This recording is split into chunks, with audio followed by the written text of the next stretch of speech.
السلام علیکم دوستو، میں ہوں ڈاکٹر عائشہ اور آپ دیکھ رہے ہیں مجرب دواخانہ۔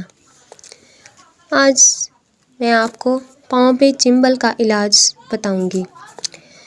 میرے محترم بہنوں اور بھائیوں، کسی کو بھی چنبل ہے، ددری ہے، سمپل سا علاج، کیلا لو، بسم اللہ پڑھو، سورہ فاتحہ پڑھو، اس پر کیلا لگاؤ، صبح بھی، شام بھی، دوپہر بھی، 5 سے 7 دن لگاؤ، انشاءاللہ یہ 100% ٹھیک ہو جائے گا۔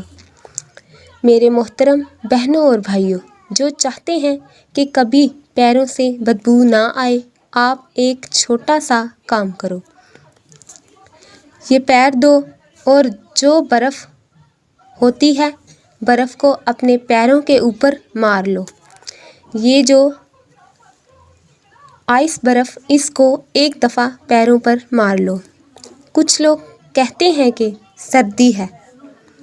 میرے محترم بہنوں اور بھائیوں، صبح شام دوپہر لگائیں، 5 سے 7 دن لگائیں، انشاءاللہ یہ 100% ٹھیک ہو جائے گا۔ آپ جو بھی کام کریں، بسم اللہ پڑھیں، سورہ فاتحہ پڑھیں، اور ان نشان چنبل ہے، ددری ہے، اس پر کیلا لگائیں۔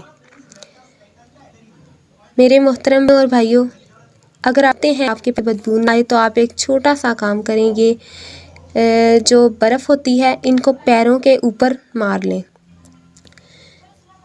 کچھ لوگ کہتے ہیں کہ سردی ہے۔ میرے محترم بہنوں اور بھائیوں، جب آپ اس کو پیروں پر مار لو تو جو آپ کے پاؤں کے مسان بند ہو جائیں گے، ٹھنڈ سے وہ کیا ہوتے ہیں، سکڑ جاتے ہیں، وہ سکڑ جائیں گے تو ان سے اسمیل نہیں آئے گی۔ میری حوصلہ افزائی کے لیے اس چینل کو سبسکرائب کیجیے لازمی، تاکہ میں ایسی ویڈیوز آپ لوگوں کے لیے روزانہ بناتی رہوں۔ شکریہ۔